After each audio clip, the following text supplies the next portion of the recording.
Live from New Delhi, you're watching DD India News Hour, India's voice to the world. I'm Siddharth Bharadwaj. Coming up in the next hour, India's diplomatic outreach following Operation Sindoor continues. Indian parliamentarians emphasize New Delhi's zero tolerance towards terror.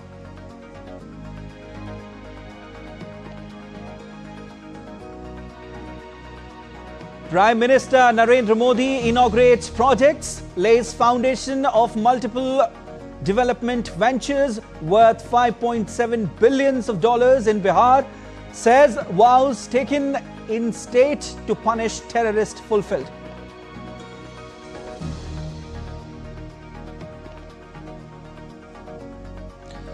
On board INS Vikrant, Defence Minister Rajnath Singh warns Pakistan of Indian Navy's might, says if Navy had acted in Operation Sindoor, Pakistan could have split into 4 parts.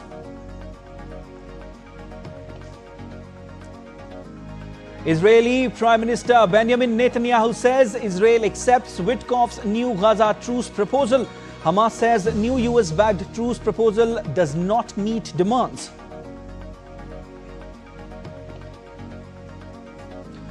In a historic moment, first batch of 17 women cadets graduates from India's National Defence Academy, marking passing out of NDA's first co-ed batch.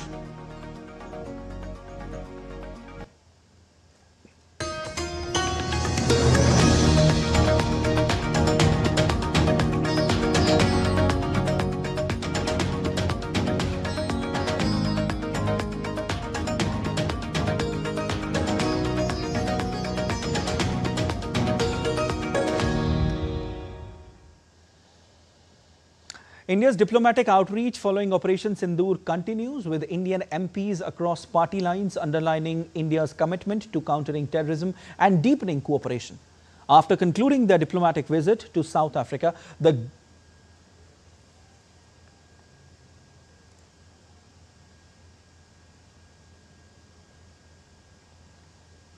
the all-party delegation is on a mission to tell the world about India's zero tolerance towards terrorism, and that terrorism will not be tolerated by India. And if such situations arises, just in case, then it will be retaliated with appropriate measures.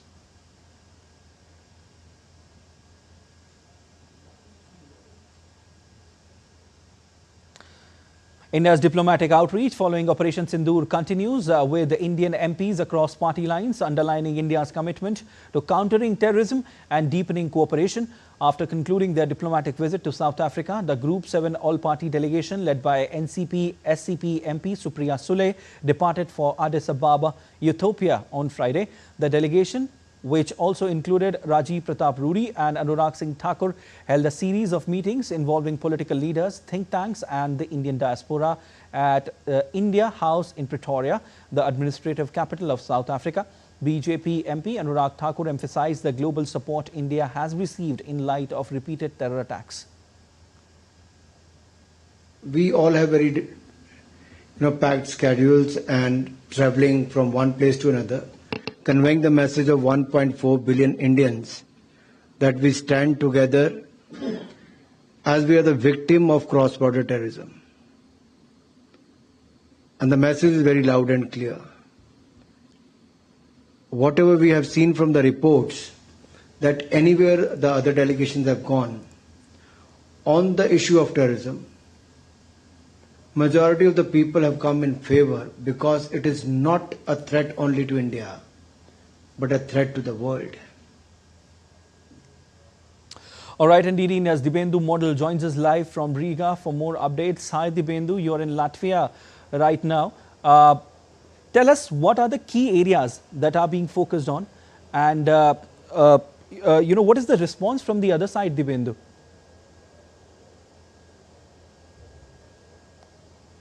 Well, Siddharth, as you rightly said, we are in Latvia at the moment, and the parliamentary delegation led by DMK MP Kanimori is currently holding talks with the parliamentarians and members of the Foreign Affairs Committee here in Latvia. Of course, if you can see behind me, Siddharth, this is the same parliament building, which is also known as the Latvian Saima, where the meetings are currently taking place. The meeting from the Latvian side is being led by the chairperson of the Foreign Affairs Committee in Latvia.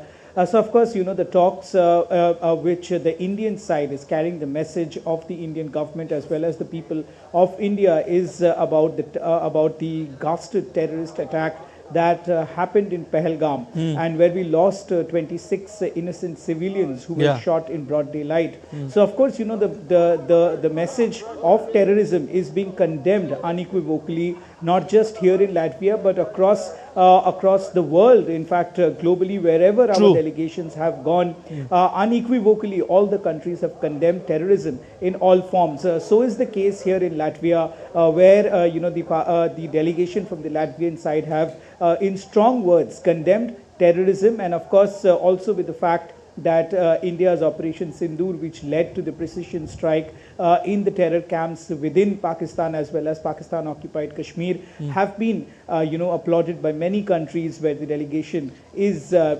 visiting. And also, with remember, Siddharth, most of the countries that this parliamentary delegation is visiting have said that they believe in a terror-free world. They strongly condemned terrorism in all forms, and of course, which was followed by a ceasefire and peace on both the sides, is being also talked about in most of these meetings which are taking place with the parliamentary delegation. Of course, I'm accompanying the one which is in different parts of Europe at the moment. This delegation met people in Slovenia, in fact, politicians, bureaucrats, academicians, and think tanks in Slovenia's Ljubljana. Then they moved to Greece, in Athens, and now in Latvia. All countries are unequivocally condemning the terrorist attack and have called for a peace, terror-free world across the globe, and said that terrorism has no place in a civilized society. So therefore, all talks are being successful. The voice of India is being heard by the countries, by members, by the delegates from both the sides. Siddharth. Dibendu, I want to ask you two questions. Number one is that, could you just brief a bit about what are the kind of talks that are happening? And number two, you might have had a word with the localites there. What are they saying? What are their perspective? What is their mindset? What are the kind of statements that they are putting out? Siddharth, your first question to answer first is, of course, the meetings that are currently being held, and in fact not currently, but across different countries. It's mostly with the parliamentarians, with the lawmakers, with the opinion makers, with think tanks, with academicians, putting across India's viewpoint, putting across the fact that how Pakistan has been bleeding India with 1,000 cuts over the last many decades, and how Pakistan has been harboring terrorists within their soil. They have been how the military and the political establishment of Pakistan is harboring terrorists and giving fodder to terrorists as well as terrorist activities within the soil. So therefore, these and also Siddharth, our side, the Indian delegation is carrying a dossier of giving a proof of where these how Pakistan, in fact, laying bare the facts, Siddharth, in front of the world, that how these terrorist camps have been operating within the soil of Pakistan, and these are not pictures that India have clicked. These are internationally, globally, available pictures from the satellites, where these terrorist camps for many decades have been operating within Pakistan, and the world knows it for sure. Like these infamous locations such as the Sialkot, such as Muridke, such as Bahawalpur, where the mastermind and global designated terrorist like Hafiz Saeed has been living for many years. And of course, the world community also know the fact where Osama bin Laden was found, just a stone's throw away from their military establishment in Abbottabad. So therefore, the world knows how Pakistan has been harboring terrorists for many decades, and India is making their point absolutely clear. And as far as, Siddharth, your second question concerns, to the fact that what the people of these countries are saying, of course, they do condemn terrorism in any forms. Terrorism has done no good to the world, and the world has faced the brunt of terrorism. Even Europe, for example, many parts of Europe have also faced the brunt of terrorism. So therefore, unequivocally, in one voice, the world condemns terrorism. Indeed. And the message goes loud and clear, Dibendu, that India will not tolerate terrorism at any cost, and it will retaliate if something that happens. And one message also goes out that India stands united against terrorism. We leave it there. Thank you so much, Dibendu.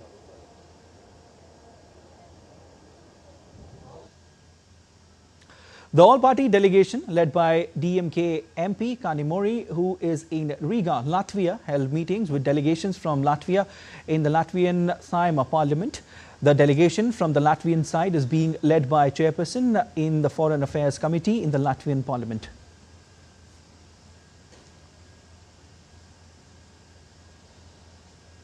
Marking the start of a meaningful engagement to convey India's resolute stance against terrorism in Colombia, Group 5 all-party parliamentary delegation led by Congress MP Shashi Tharoor interacted with media, highlighting country's zero-tolerance policy against terrorism. India suffered a grievous terrorist attack on the 22nd of April, when 26 holidaymakers, tourists, in our northern territory of Jammu and Kashmir were gunned down in cold blood by terrorists from across the border in Pakistan. When this happened, of course, the world rose up to condemn the terrorist attack, but that was as far as it went. There was no action taken, not even by the country where these people had emerged from, namely Pakistan. Nobody was arrested. There was no attempt at any prosecution. India decided that this kind of outrage could not go unpunished. The all-party delegation led by BJP MP Baijant Panda, which is visiting several countries as part of the government of India's big diplomatic outreach in the wake of Operation Sindoor, visited Diriyah, a UNESCO World Heritage Site and mud town known for its traditional mud brick architecture. The delegation includes BJP MP Nishikant Dubey, BJP MP Pangnon Konyak, BJP MP Rekha Sharma, AIMIM MP Asauddin Owaisi, Satnam Singh Sandhu, Ghulam Nabi Azad and Ambassador Harsh Shringla. India's anti-terror message has received strong support from Indonesian officials, interfaith bodies and the community at large. Our correspondent Chandini Vasandani gets us this report from Jakarta. The Indian parliamentary delegation in Jakarta are assured of full support and aligned vision from Indonesian counterparts and foreign dignitaries. On Thursday, after meeting with think tanks, academia and ambassadors from friendly countries, delegation leader MP Sanjay Kumar Jha said he has received positive response and feels very encouraged that India's anti-terror message is well received. Economy in the world. So it all happened because India is in the path of development. So largely we are successful in putting our point of view and we getting their support also. Mr. Jha said that Indonesia is an important stop in his tour, given the country's prominence in several global platforms, such as the Organization of Islamic Cooperation or the OIC. In all five, this is the most important visit because the largest Muslim population lives here, and what they try to do in Pahalgaon. So that way, putting our view, they listened to us. They had a question, and our entire team has responded to that. I think it's a quite successful and very important meeting. The all-party delegation also met with leaders of the National Mandate Party, which is part of the ruling coalition. Party leaders said that they will relay the peace message from the Indian delegation to the Indonesian parliament. They also committed to express India's anti-terrorism stance in international forums. I will ensure that our members of Commission 1 will convey this message the results of the meeting to the Foreign Ministry of Indonesia so that the Foreign Minister is fully briefed and can make the appropriate stance in international forums going forward, especially on the OIC conference going forward. This visit shows a strong commitment between India and Indonesia to counter terrorism and promote peace on the global stage. The Indian delegation is making sure their important message will translate into concrete action. This alignment promises a stronger, unified front against extremism, creating greater security and stability for the region. In a touching and proud moment for Indian diaspora, the Indian community in Paris came together to organize a Tiranga Yatra, a march carrying the Indian national flag. This special event was held to show love and respect for the brave men and women of the Indian Armed Forces. This was the way to come together and say thank you to the Indian Army, Navy and Air Force to remind the world of the unwavering spirit of Jai Hind. The Yatra honored the sacrifices made by our soldiers who stay far from their families, often in difficult and dangerous conditions, to protect the country and keep us safe. This event in Paris reminded everyone that no matter where we live, we remain deeply connected to our roots, our culture, and the people who protect our nation.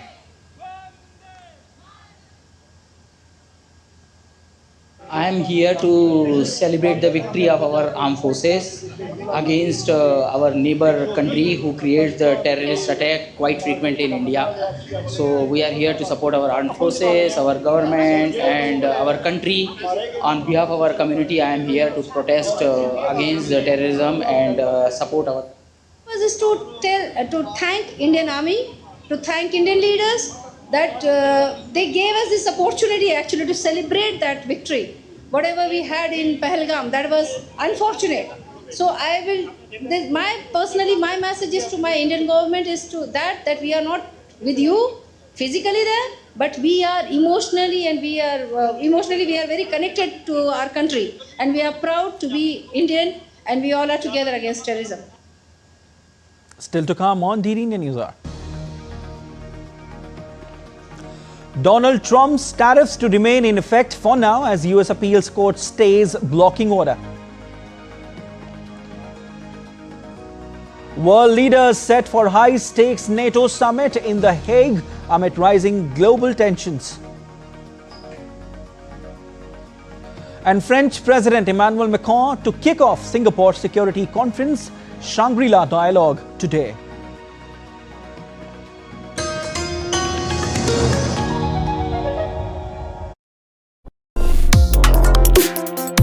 Complex issues, hidden agendas, twists and turns, strategic games. We think all dots are linked. We just need to connect them. Join me every week as I connect the dots to unravel hidden designs in statecraft, mysteries, and decode issues that matter to you. Watch Connecting the Dots with me at these times on DD India.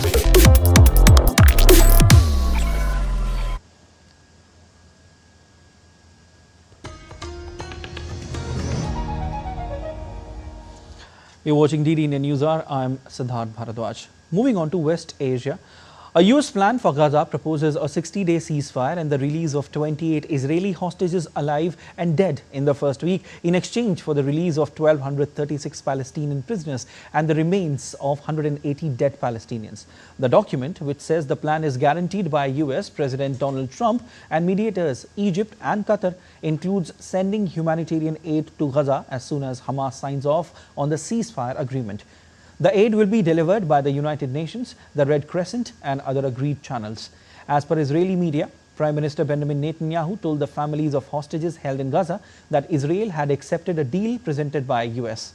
President Donald Trump's Middle East envoy Steve Witkoff.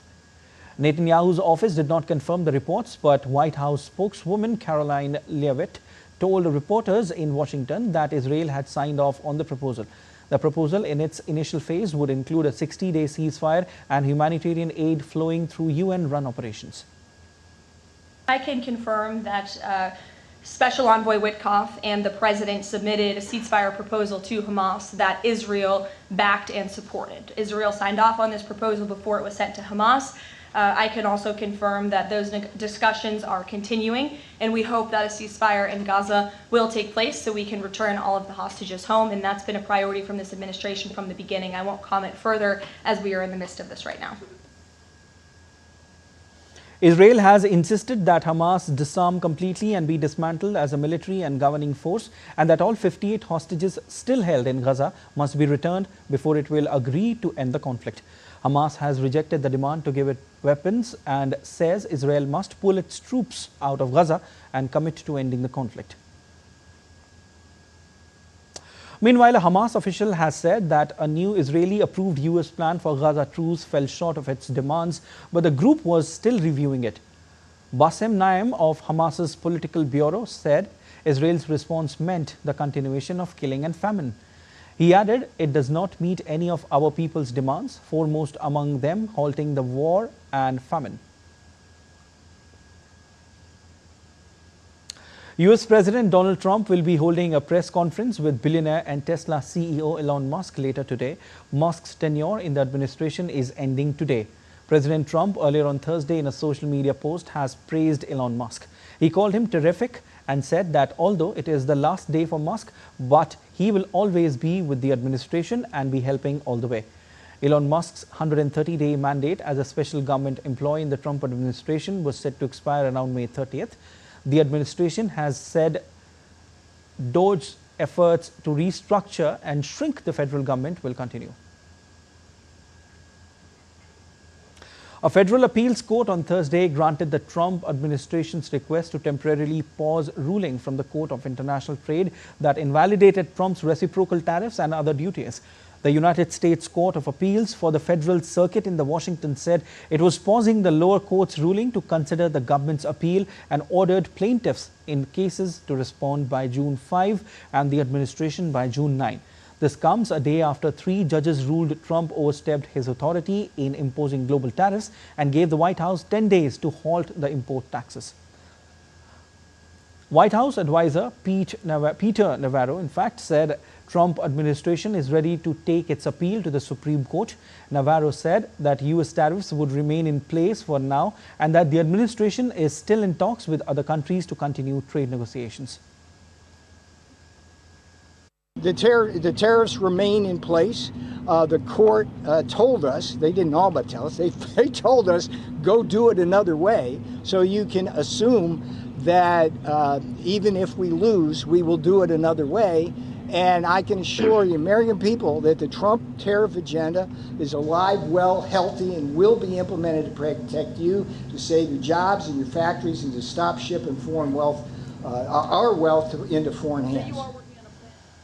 Meanwhile, US Treasury Secretary Scott Bessent said on Thursday that trading partners, including Japan, were continuing to negotiate with the US in good faith, and there has been no change in their attitudes since the US Trade Court ruled against the Trump administration's latest tariffs.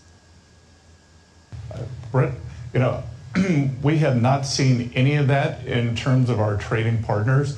They are coming to us in good faith and trying to complete the deals before the 90-day pause ends. So we've seen no change in their attitude in the past 48 hours. As a matter of fact, I have a very large Japanese delegation coming to my office first thing tomorrow morning. US President Donald Trump called Federal Reserve Chair to the White House on Thursday for their first face-to-face meeting since he took office in January. Trump told Jerome Powell he was making a mistake by not lowering interest rates. Both the White House and Fed confirmed the two met at a president's invitation, renewing a fractious relationship in which Trump has repeatedly berated Powell for not cutting rates as the president desires. The Fed said in a statement after the meeting that Chair Powell did not discuss his expectations for monetary policy. He told Trump that he and his colleagues at the Fed will set monetary policy as required by law to support maximum employment and stable prices. It was Powell's first presidential visit in 3 years. The last one was with Joe Biden and Treasury Secretary Janet Yellen at the White House. The Trump administration has given Harvard University 30 days to challenge the revocation of their ability to enroll international students. The U.S. Department of Homeland Security sent Harvard a notice of intent on Wednesday to withdraw the school's certification under the Federal Student and Exchange Visitor Program, which allows Harvard to enroll non-U.S. students. Harvard has said losing that right would affect about 1/4 of its student body and devastate the school. It has denied Trump administration charges of alleged bias against conservatives and coordinating with the Chinese Communist Party. Trump told reporters in the Oval Office on Wednesday that Harvard University should have a 15% cap on the number of non-U.S. students it admits. The United States is cracking down on Chinese student visas amid growing concerns over national security. U.S. State Department spokesperson Tammy Bruce declared on Thursday that the U.S. will not tolerate the Chinese Communist Party exploiting American universities or stealing U.S. research and intellectual property.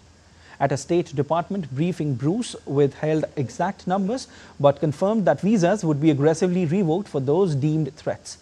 U.S. Secretary of State Marco Rubio unveiled the sweeping new policy targeting students linked to the CCP or studying in sensitive fields. This sweeping measure follows a Trump administration directive to halt new student and exchange visa appointments at U.S. missions globally. The United States, I further can say here, will not tolerate the CCP's exploitation of U.S. universities or theft of U.S. research, intellectual property, or technologies to grow its military power, conduct intelligence collection, or repress voices of opposition.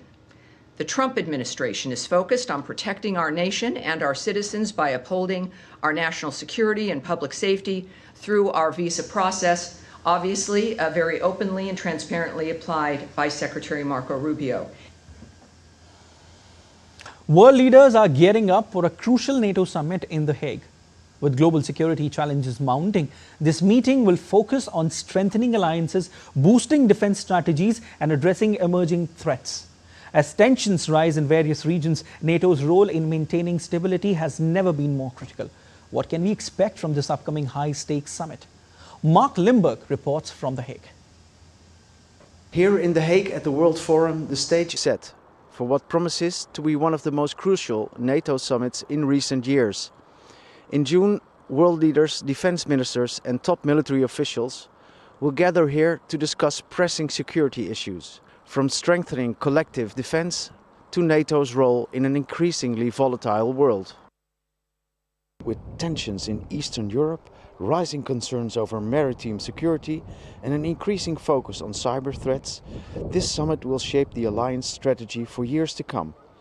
Key players include NATO Secretary General Mark Rutte, US President Donald Trump and European leaders Starmer, Macron and EU President von der Leyen, who are expected to push for stronger transatlantic cooperation.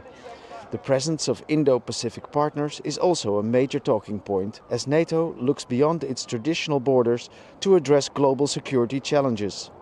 And while the discussions inside will be intense, outside The Hague will come to a standstill.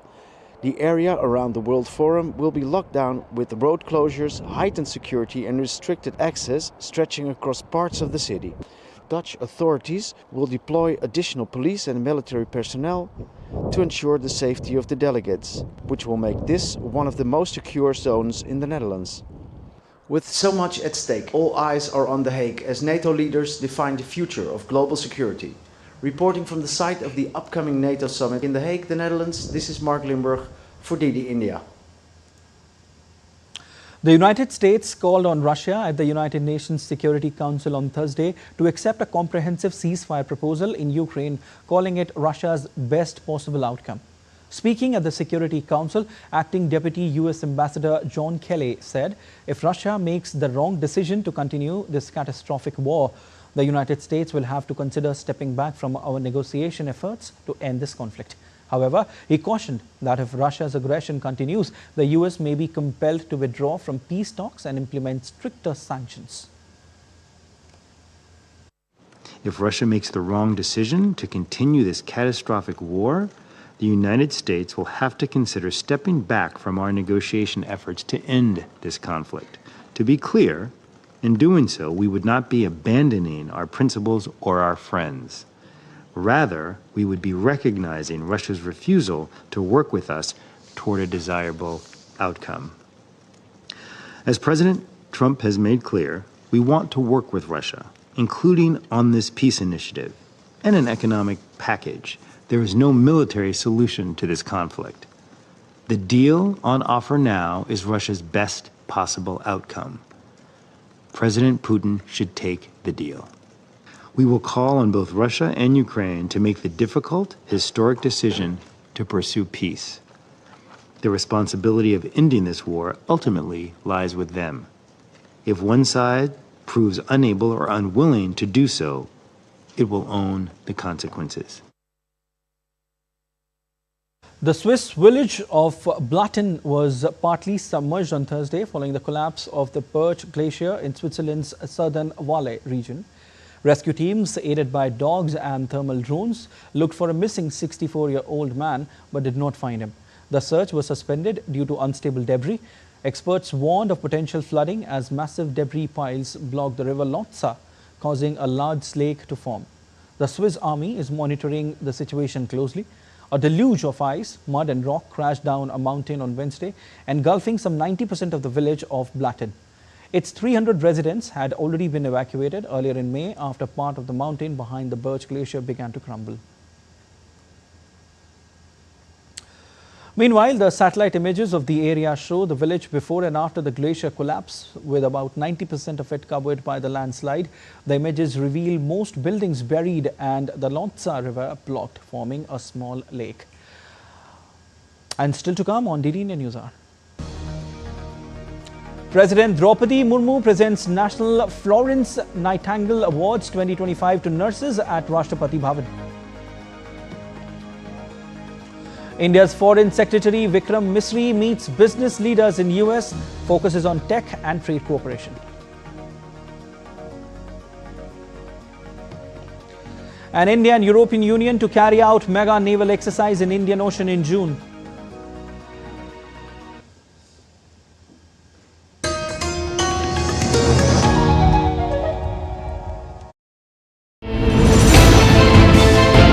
Geopolitics and trade deals. Economic challenges amid development.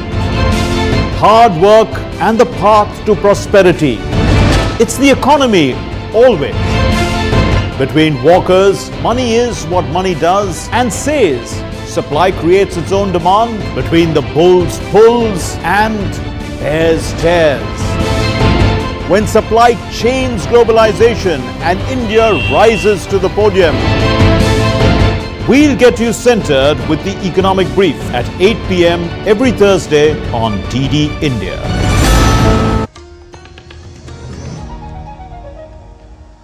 You're watching DD India News Hour. I'm Siddharth Bharadwaj, and a quick recap of headlines. India's diplomatic outreach following Operation Sindoor continues. Indian parliamentarians emphasize New Delhi's zero tolerance towards terror. Prime Minister Narendra Modi inaugurates projects, lays foundation of multiple development ventures worth billions of dollars in Bihar, says vows taken in state to punish terrorists fulfilled. On board INS Vikrant, Defence Minister Rajnath Singh warns Pakistan of Indian Navy's might, says if Navy had acted in Operation Sindoor, Pakistan could have split into 4 parts. And Israeli Prime Minister Benjamin Netanyahu says Israel accepts Witkoff's new Gaza truce proposal. Hamas says new US-backed truce proposal does not meet demands. Asia's premier defense summit, Shangrila Dialogue, is beginning in Singapore today. French President Emmanuel Macron will deliver the keynote address. Chief of Defense Staff General Anil Chauhan is representing India. He interacted with Charles Fries, Deputy Secretary General for Peace, Security and Defense of the European Union. Both the leaders discussed the future roadmap on regional security, particularly in the aftermath of Pahalgam attack, and India's standpoint on Operation Sindoor. They also exchanged views on bilateral defense cooperation, including maritime security, cyber warfare, military training, and also crisis management.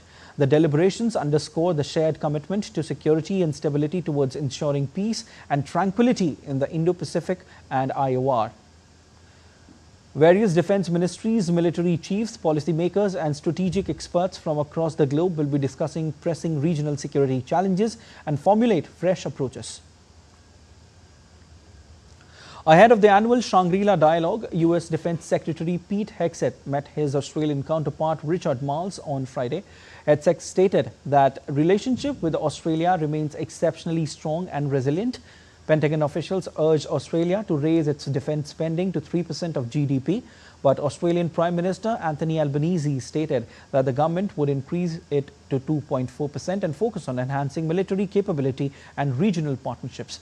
The Shangrila Dialogue will take place from May 30th to June 1st in Singapore. It's a partnership as strong and robust as it's ever been, and is important considering the issues we face in the region and the world.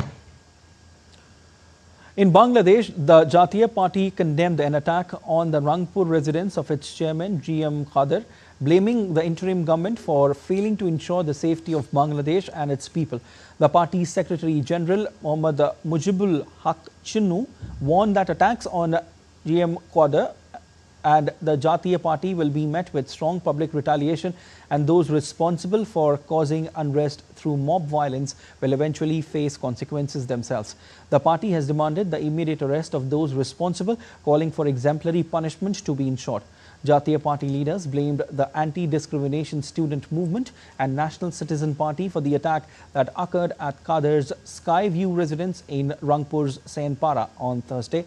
However, the anti-discrimination movement denied the involvement.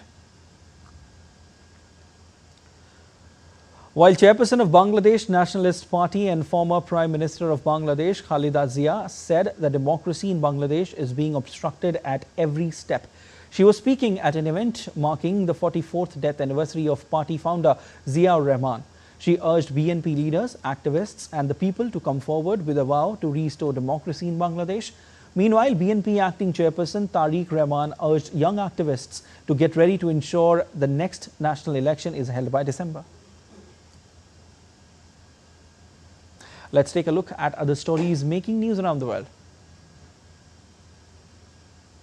A groundbreaking fire-resilient community has emerged in Escondido, California, offering a new approach to wildfire protection in a state all too familiar with devastating blazes. The first fully fire-mitigated community was built by an American home building company in collaboration with a research institute from South Carolina. What sets the 64-home Dixon Trail neighborhood apart is its comprehensive, research-based fire mitigation strategy. Each home is designed to defend against direct flames, radiant heat, and airborne embers. Renowned British street artist Banksy revealed his latest artwork on Thursday. The graffiti depicts the shadow of a simple metal street pole as a lighthouse silhouette with light beams extending from it. Banksy, who keeps his identity hidden, has earned worldwide acclaim for his witty, subversive street art, and his works can fetch millions of dollars. A replica of Christopher Columbus's flagship, now Santa Maria, is now open to the public at London's St. Catherine Docks Marina. The 93-foot replica, built by Now Victoria Foundation, showcases the ship's historic significance and intricate design. Visitors can explore the ship's 4 decks featuring historically accurate cabins, crew quarters and exhibits that brings the 15th century voyage to life. Restoration work is underway on the stunning 155 square meter Paradise Garden mosaic in Pire, an ancient city in Turkey. Dating back to the 5th century AD, this 1500-year-old mosaic showcases vibrant images of grape vines, bunches of grapes and wildlife. Prime Minister Narendra Modi on Friday referred to a past terror attack in Pahalgam, recalling the loss of innocent lives and his vow to retaliate. Addressing a rally in the eastern state of Bihar's Karakat, PM Modi said he had promised the country that terrorist camps would be destroyed and terrorists will be punished beyond their imagination. अभी पहलगाम में जम्मू कश्मीर में आतंकी हमला हुआ था, हमारे कितने निर्दोष नागरिक मारे गए। इस जघन्य आतंकी हमले के बाद, एक दिन के बाद मैं बिहार आया था और मैंने बिहार की धरती से देश को वादा किया था, वचन दिया था, बिहार की धरती पर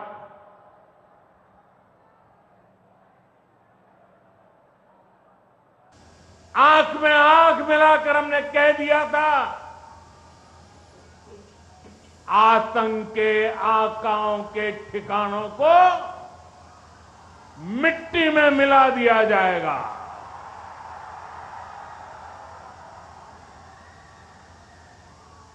बिहार की धरती पर मैंने कहा था, उन्हें कल्पना से भी बड़ी सजा होगी।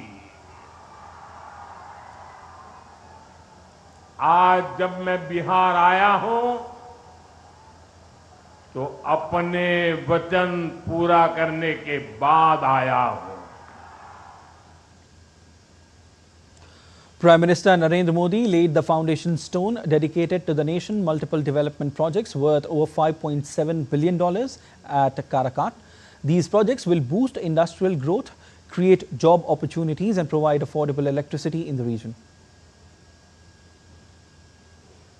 Earlier, Prime Minister Modi was felicitated with a shawl painted with Madhubani art and a silver coin.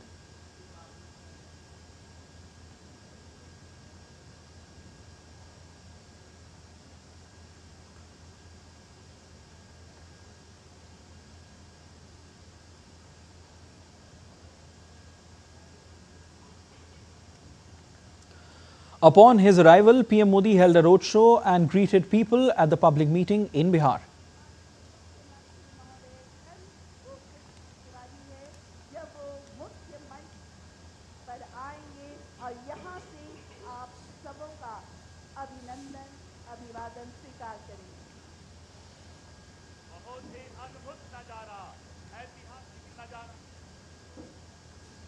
President Draupadi Murmu presented the National Florence Nightingale Awards 2025 to nursing professionals at Rashtrapati Bhavan. Instituted by the Ministry of Health and Family Welfare, these awards recognize exemplary service and dedication in nursing, highlighting the vital role nurses play in strengthening India's healthcare system.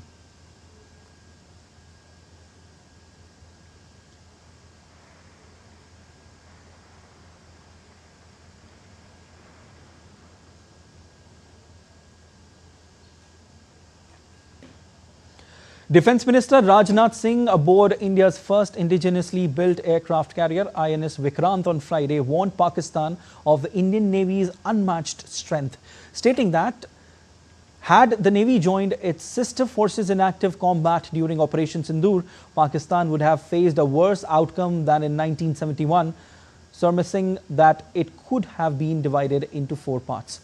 The Defence Minister was speaking during his visit to INS Vikrant, currently deployed in the Arabian Sea, where he reviewed operational readiness and praised the Navy's role in neutralizing threats during the operation. The Defence Minister interacted with Indian Navy personnel, reviewed operational readiness and praised the Navy's role in neutralizing threats during the Operation Sindoor. Singh praised the Indian Navy for effectively containing Pakistani naval forces, highlighting their readiness and dominance that prevented Pakistan from challenging India at sea. Singh gave a stern message to Pakistan that a united India cannot be defeated. He said that India no longer accepts aggression, it now takes immediate and decisive action. Pahalgam में हुए कायराना आतंकी हमले के बाद जब भारत ने operation सिंदूर प्रारंभ किया तो हमारी आर्म्ड फोर्सेज ने जिस गति, गहराई और स्पष्टता के साथ कार्रवाई की, मैं मानता हूं वह अपने में अद्भुत था, वह बेमिसाल था।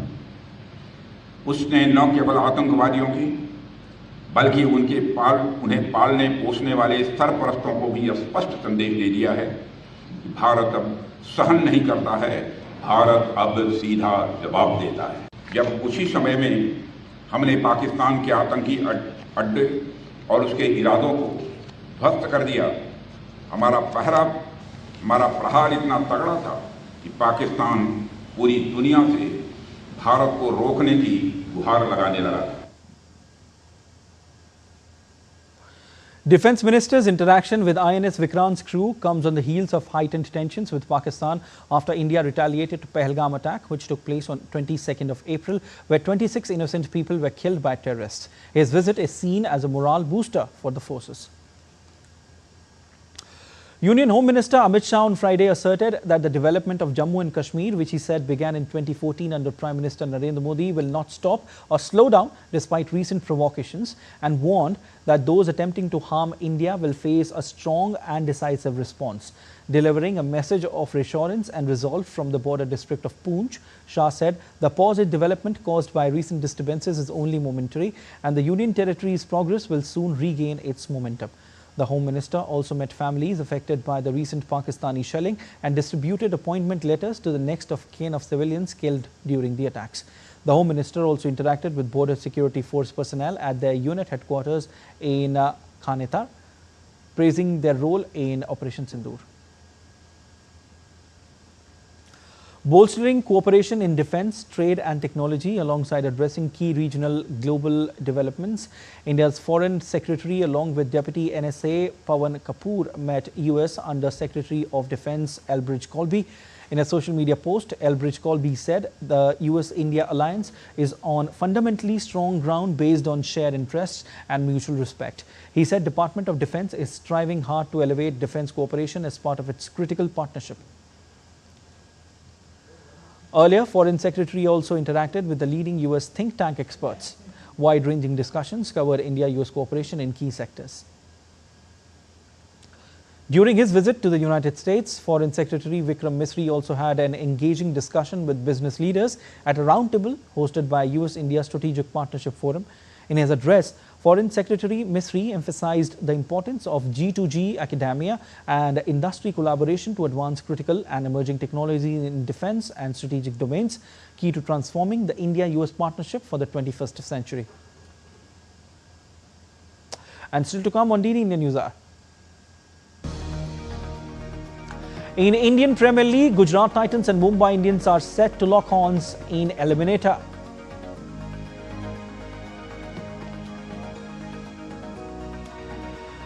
And Novak Djokovic, Jannik Sinner move into the third round of French Open.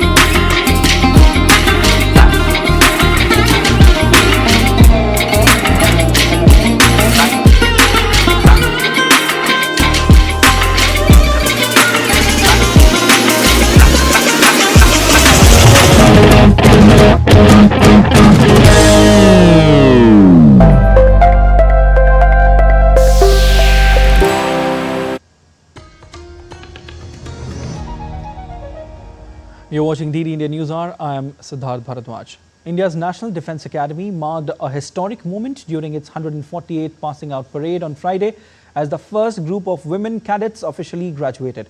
This marks a big step towards including more women in India's armed forces. The women cadets joined the NDA in 2022 after a Supreme Court interim order allowed women to seek admission to the Tri-Services Academy in Pune. Since 2022, 126 women cadets have joined the NDA across 6 batches. At least 339 cadets were conferred with degrees during the convocation ceremony.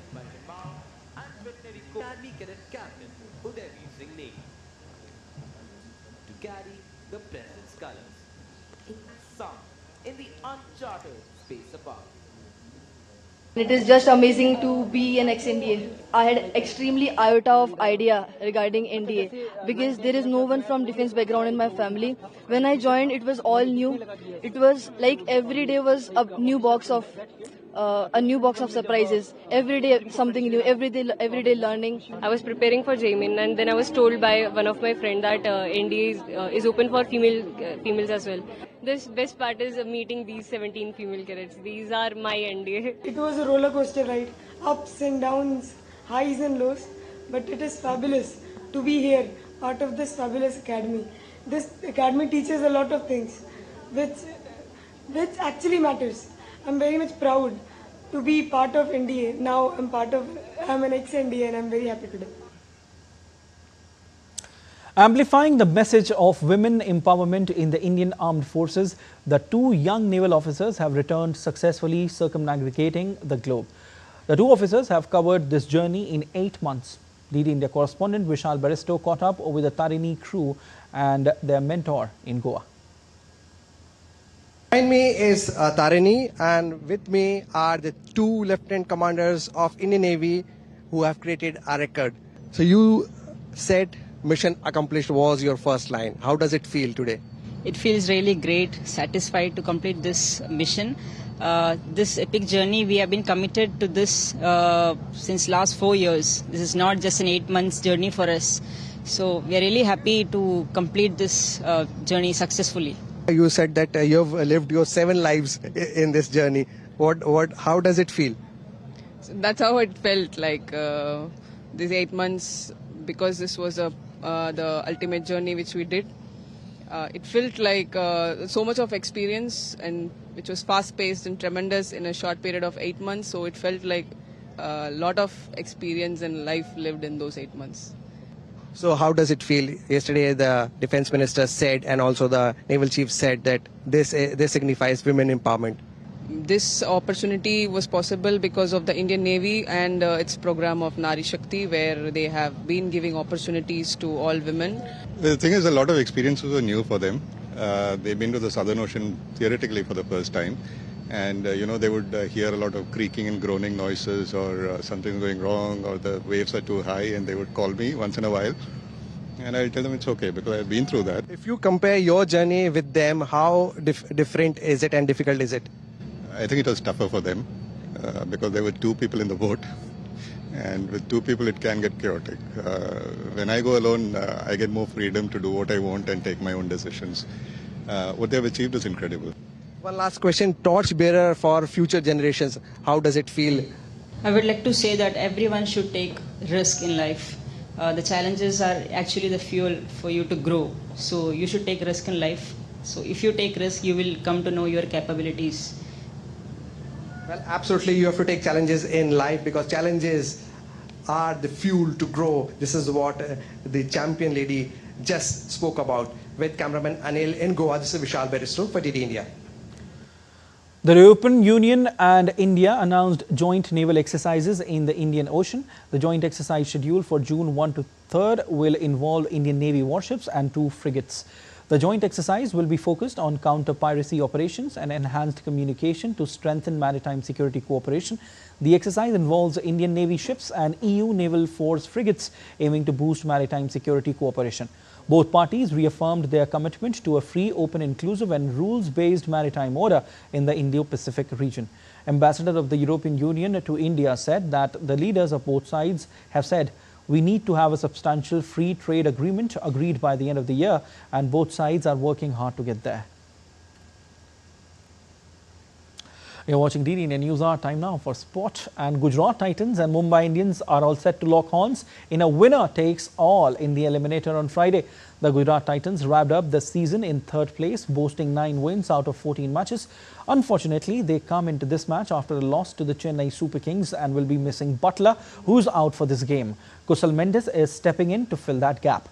On the other hand, Mumbai Indians finished 4th in the standings. Hardik Pandya-led MI will be without wicketkeeper batter Ryan Rickelton and all-rounder Will Jacks. An Argentine court on Thursday declared a mistrial in the high-profile case involving 7 health professionals accused of negligence in the death of football legend Diego Maradona. The trial, which has captivated Argentina and the global football community for over 2 months, now faces a complete reset following a controversial judicial development. Diego Maradona, who famously led the Argentina to World Cup glory in 1986, passed away in 2020 at the age of 60. His death occurred just days after undergoing surgery to remove a subdural hematoma. The medical team responsible for Diego Maradona's care has since been under scrutiny, accused of failing to provide adequate treatment during his final days. The date for the new trial was not initially announced and new judges were not nominated. On to updates from round 4 of Norway Chess 2025. Reigning world champion India's D. Gukesh defeated world number 3 Fabiano Caruana on Thursday. Gukesh showed remarkable resilience against Caruana. Despite being on the back foot for most of the classical game, Gukesh's solid defense denied Caruana a win. He then bounced back in the Armageddon tiebreak with a dominant performance, securing crucial points in the tightly contested tournament. World number 1 Magnus Carlsen demonstrated his mastery with a decisive endgame victory against India's number 2 Arjun Erigesi. The Norwegian Grandmaster, having lost 2 Armageddon games in previous rounds, made a resounding statement with this win on home soil. On to updates from the French Open 2025. Three-time champion Novak Djokovic battled past Frenchman Corentin Moutet, in fact, at 6-3, 6-2, 7-6. in a match that lasted more than 3 hours on Thursday, May 29, to reach the finals Open third round, in fact French Open third round, and stay on track for a record-breaking 25th career Grand Slam title. World number 1 Yannick Sinner eased into the third round with a straight set win over Richard Gasquet. Sinner is on 16-match winning run at Grand Slams and is attempting to become the first Italian man to win the French Open since 1976. Third seed Alexander Zverev earned a hard-fought victory over Dutchman Jasper de Jong to advance to the French Open third round. The 28-year-old Zverev is aiming to win his first Grand Slam title. Meanwhile, Mira Andreeva and Jessica Pegula also came out on top in their respective encounters to qualify for the third round of the prestigious event. And the 97 Scripps National Spelling Bee concluded on Thursday with a 13-year-old boy of Indian heritage claiming the prestigious championship. Meet 13-year-old Faizan Zaki from Dallas, Texas, who triumphed at the National Spelling Bee by flawlessly spelling the French word without hesitation. A former runner-up, he narrowly avoided elimination in either rounds and ultimately outlasted his final competitor, Sarvadnya Kadam from California. The intense competition featured 243 contestants aged 8 to 14, battling through complex words over 3 days near Washington, D.C. Notably, Faizan traces his origins to Hyderabad, India.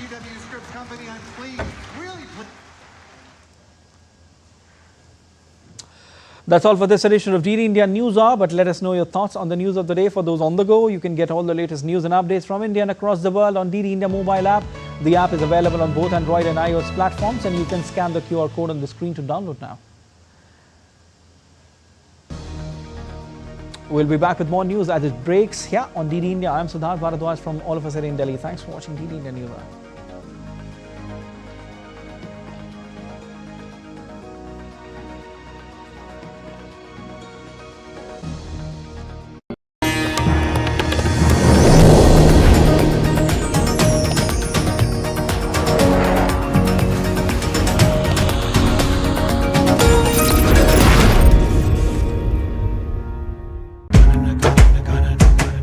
स्वागत आहे